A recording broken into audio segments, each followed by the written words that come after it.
यह तस्वीर उन दिनों की है जब सोशल मीडिया पर बैन के मुद्दे पर नेपाल जल उठा था। जैन जी के हिंसक प्रदर्शन के बाद केपी शर्मा ओली की सरकार को झुकना पड़ा। सोशल मीडिया से बैन हटा लिया गया। सवाल यह था कि नेपाल की कमान कौन संभालेगा। कई दिनों की माथापच्ची के बाद नेपाल की कमान सुशीला कार्की के हाथ में है, जिनका नाता बनारस हिंदू विश्वविद्यालय से रहा है। नेपाल में क्या कुछ हुआ, किसकी शह पर हुआ और उसका आगे क्या असर होगा, उस पर विस्तार से वरिष्ठ पत्रकार हरि मोहन मिश्रा ने अपने नजरिए को पेश किया। नेपाल की घटनाएं गवाह हैं कि दक्षिण एशिया में युवा विद्रोह एक लगभग सालाना सिलसिला बनता जा रहा है।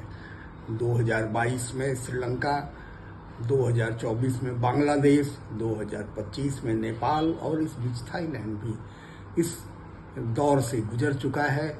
और लगभग सभी जगह सरकारें तो बदली ही, संसदीय प्रणाली भी बदलने की मांग उठी और संसदीय लोकतंत्र में भी नए तरह के इदारे लाने की कोशिश की जा रही है।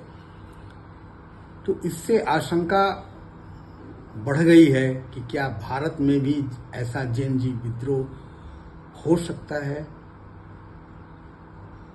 10 सितंबर को संसदीय संचार और सूचना प्रौद्योगिकी प्रवर समिति के अध्यक्ष निशिकांत दुबे की रिपोर्ट तो लगभग इसी ओर इशारा करती दिख रही है।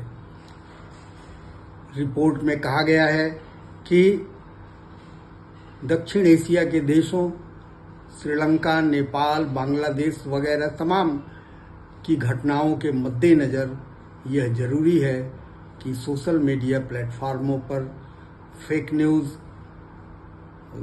दुष्प्रचार, एआई के गलत इस्तेमाल वगैरह को रोकने के लिए कड़े कानून, जुर्माना और यहाँ तक कि बैन लगाने की भी दरकार है।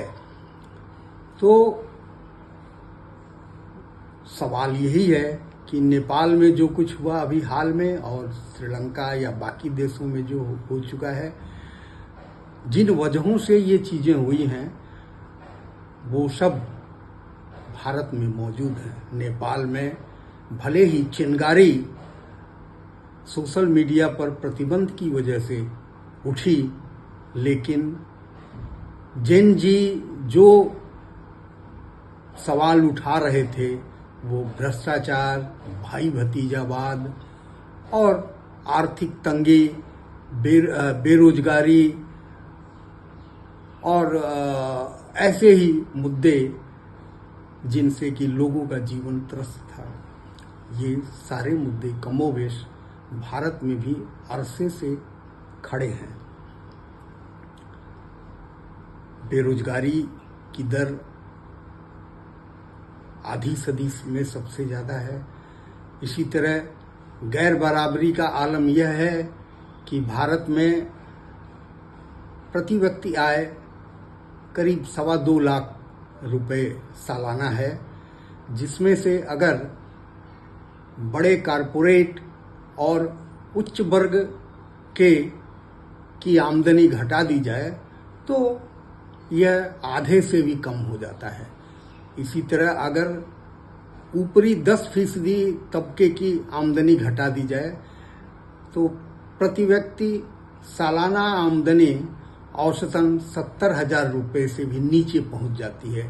यानी एक व्यक्ति साल में 70,000 रुपये कमा रहा है और दूसरे जो ऊपरी तबका है उसके पास देश का 64% संसाधन है, यानी वो इतना संपन्न है। तो इसके अलावा भी बहुत सारे मुद्दे सोशल मीडिया को लेकर के तमाम मुद्दे उभरते रहे हैं। किसान आंदोलन के दौर में भी सरकार इस पर पाबंदी लगा चुकी है और अभी भी एक बिल लंबित है सोशल मीडिया पर तरह तरह के प्रतिबंध लगाने के लिए।